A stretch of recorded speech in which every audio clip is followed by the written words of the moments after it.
E aí, galera Cruz Maltina? Chegou a hora de mais um vídeo recheado de informações quentes sobre o nosso amado Vascão. Mas antes de começarmos, não esqueçam de se inscrever no canal e dar aquela força com o like, hein? Vamos lá conferir as últimas notícias fresquinhas do nosso amado clube. O Vasco avançou significativamente na quinta-feira ao conseguir a aprovação dos seus sócios para a criação da Sociedade de Propósito Específico, SPE, uma etapa fundamental para viabilizar a reforma do Estádio de São Januário. A Assembleia Geral Extraordinária, que ocorreu de forma tranquila e com votação online e presencial, contou com a participação expressiva de 3.059 sócios, número considerado surpreendente para uma decisão que não envolve uma eleição. Esse engajamento reflete a ansiedade e o desejo da torcida em ver a obra sair do papel o quanto antes, transformando o tradicional palco do clube em uma estrutura moderna e revitalizada, capaz de atender às demandas atuais e garantir o futuro do Vasco. Durante a votação, o presidente da AGE, Alain Belaciano, destacou o significado do resultado e a participação dos sócios, ressaltando que o elevado número de votantes demonstra o comprometimento da comunidade vascaína. Embora a aprovação tenha sido ampla, com 2.315 votos favoráveis, também houve um contingente expressivo de 670 votos contrários e 74 abstenções, mostrando que o tema gerou debates e divergências internas.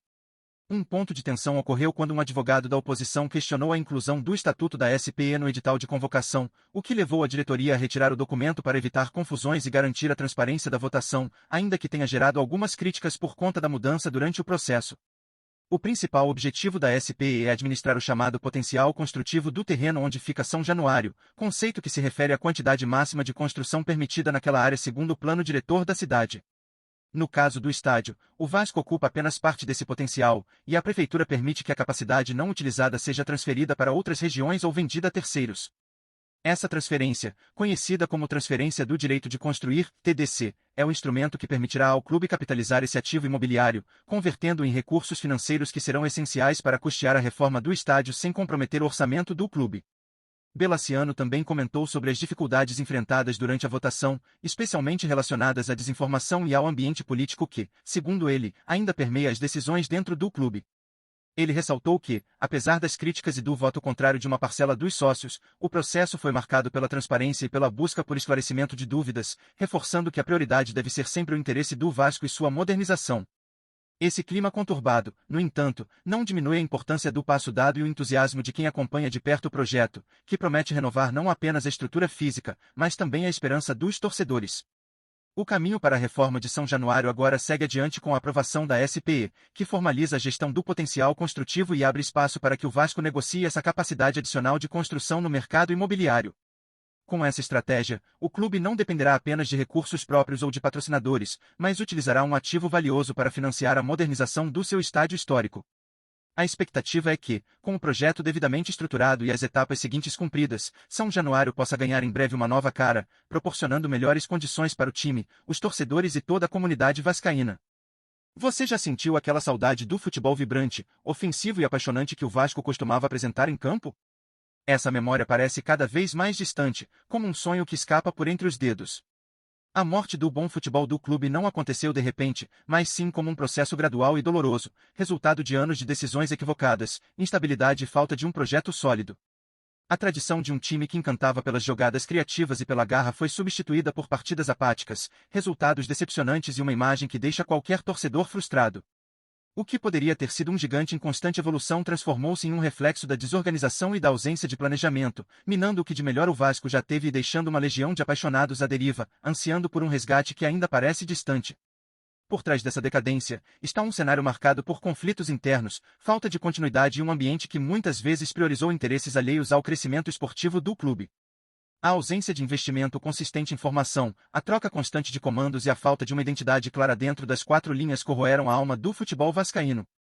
Enquanto as paredes históricas de São Januário ainda guardam lembranças de glórias, o futebol do clube agoniza, afastado da grandeza que um dia o consagrou. Essa realidade triste não afeta apenas os torcedores, mas também todo o futebol nacional, que vê um gigante se perder em meio a um mar de incertezas. A pergunta que fica no ar é: será possível reencontrar o caminho e ressuscitar o espírito que fez do Vasco sinônimo de bom futebol? A crise do futebol vascaíno vai além dos resultados ruins e da falta de vitórias.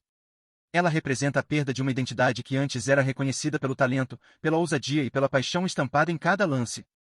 Quando um clube perde sua essência dentro de campo, a consequência é mais profunda do que um simples jejum de títulos, é o afastamento da torcida, o desânimo dos jogadores e a dificuldade de atrair novos talentos que queiram vestir a camisa com orgulho. O Vasco, que já foi referência em qualidade técnica e em um estilo de jogo contagiante, hoje sofre com a falta de um projeto claro e consistente que possa reverter esse quadro sombrio, transformando o sofrimento em esperança. Além disso, a falta de planejamento e a instabilidade crônica também comprometem o futuro do futebol do clube. Sem uma base sólida de formação e desenvolvimento, o Vasco corre o risco de se tornar um time que apenas sobrevive, mas não brilha. A ausência de uma visão estratégica que priorize a renovação, o investimento nas categorias de base e a valorização da cultura vascaína dentro das quatro linhas resulta em uma equipe sem alma, incapaz de resgatar orgulho de sua história. O desafio é enorme, e o caminho para a retomada do bom futebol exige mais do que vontade, exige coragem, união e uma mudança profunda que coloque o clube no lugar de destaque que ele merece. Afinal, o Vasco é maior do que qualquer crise momentânea, ele é uma paixão que pulsa no coração de milhões. Antes de seguirmos, se curtir o vídeo, deixa um like e ativa o sininho no canal do Casaca News para não perder nada novo, tá? Continuando. E você, torcedor vascaíno, como tem vivido essa fase tão difícil do nosso futebol?